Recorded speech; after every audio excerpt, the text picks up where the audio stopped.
It's MG Rob back with you, and today we're getting back into the TR6 once again. Let's go. Well, I started working on the exhaust, and of course one thing leads to another, and I couldn't get the head pipe off the manifold without breaking the stud, at least a couple studs. Even heating them and getting the heavy fire power out, still broke 2 of the 4. Which meant the carbs intake, exhaust manifold, everything has to come off to fix it. So the propane torch wasn't getting me anywhere. I got out the regular torches and got them up to where I got the nuts cherry red, still broke 2 of them off. So now I gotta get these 2 out of the manifold. So here we go.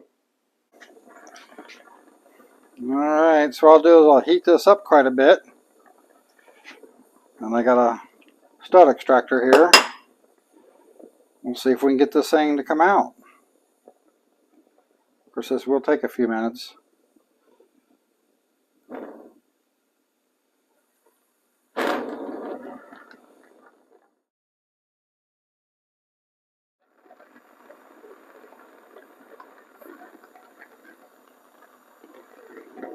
Let's see what happens.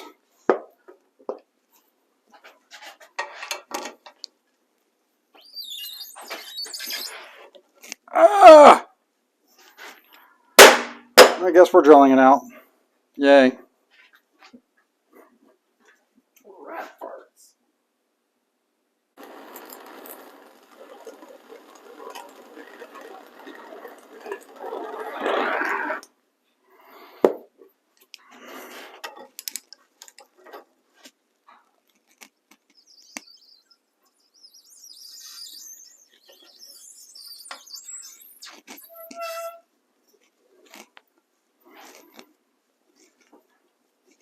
That's what we wanted. Only got one of them out.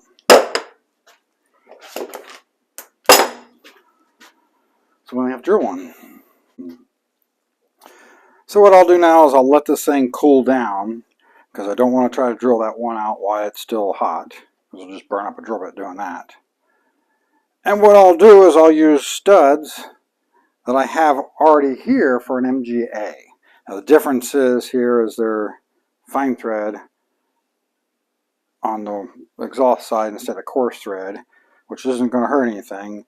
And I already have the correct brass nuts in stock for these as well, where I don't have the exact correct stuff for the Triumph in stock.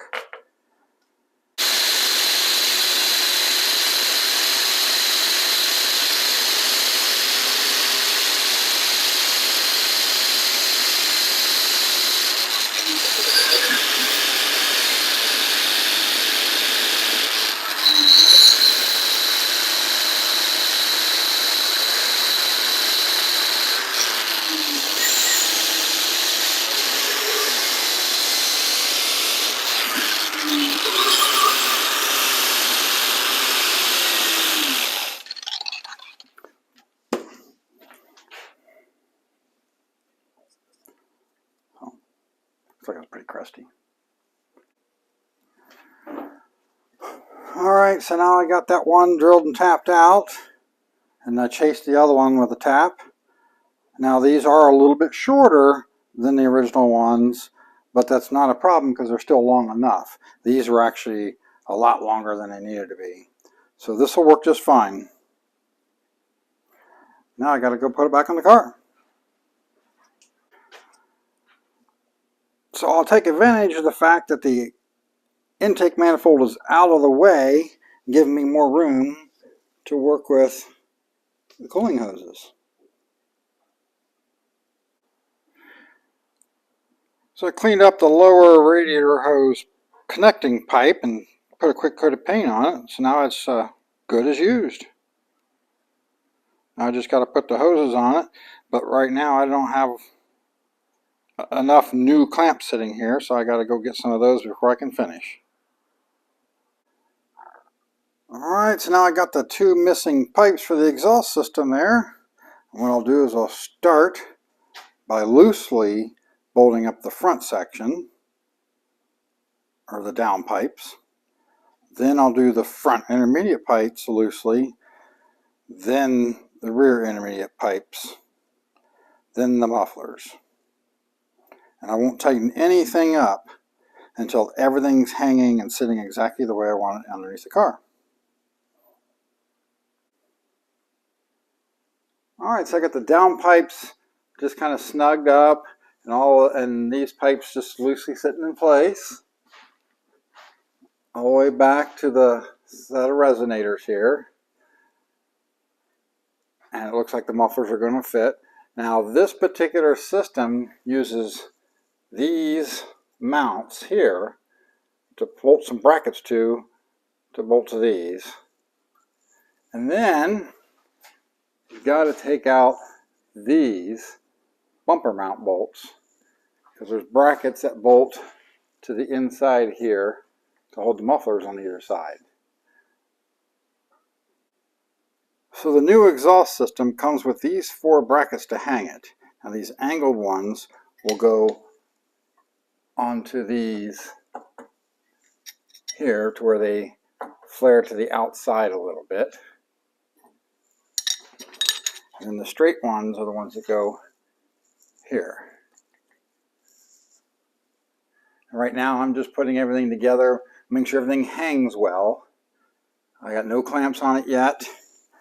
And I will probably paint the front pipes before I actually put them on for good, since the rest of the system is painted. And I did go ahead and paint these brackets too, because they weren't painted out of the box. Alright, so according to the instructions, these brackets should be bolted on facing to the back like that. Now if these are anything like most other aftermarket parts, I'm sure it's not going to just slide together. There'll be some tweaking and manhandling involved to get it all to line up right. And just as I suspected, putting everything in there exactly the way the drawing shows it in the instructions, it fits about as well as Dolly Parton in a B cup. So now I got my little jack here holding up the pipes to keep everything in much better position, because the hardest part about this is that with everything loose, everything moves around so much that it's hard to tell what I need to do. But getting it to hang as square with the car as I can, I noticed that this sits pretty good in relation to the frame rail. This side not quite so well. But also looking up in here, these pipes, the one is way higher than the other one. And these are nowhere near actually working. And neither are these, because these are like 1.5 inches too high.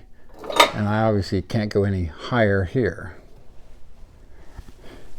And then moving forward, we have got to have clearance here. It has to be up off of here, but not hit here. And right now that's the problem. So I'm probably going to be looking at, like I said, tweaking the pipes a little bit, as well as readjusting the hangers. So what I'll start doing is from here back, I'll start working my way back to the back. I'll get this cleaned up, and I'll throw a coat of exhaust paint on it. Get some clamps on here enough to where they won't twist and move around. And then come back on each of these pipes and see what I can do to get them sitting where I want and tweak them slightly. Because the biggest problem I'm having is the resonators want to hang down so far without the pipes hitting somewhere up in there, that I'm not happy with none of that. So I just have to systematically start from the front to the back and work them till it fits. So I went out on the internet and looked to see if there was any information about how well these things fit, if anybody else has had any problems with them, and I couldn't find hardly any information whatsoever. So there's not much out there on this, but I do know, dealing with aftermarket parts in the past, even from some fairly big name companies, and not just with the British cars, that most of this type of stuff, especially in the performance realm, has, at least historically, had woefully inadequate instructions, and the parts were, fitment wasn't necessarily that great. So it's kind of par for the course. So when you buy an aftermarket stuff and you're having somebody install it, it's not going to take the same amount of time as OE stuff would have. It's going to take longer, and it's going to cost you more money to have it done. And if you do it yourself, you're going to have to deal with these issues yourself. So that's one thing to note. So for the length that I'm trying to keep the videos out right now, this is about all the time we have. So there's going to be a part 2 on this. So look for that to see how this all works out and what it takes to make it fit. And as always, if you like what I'm doing, give me a like. Subscribe. Let your friends know about me. This is MG Rob. Later.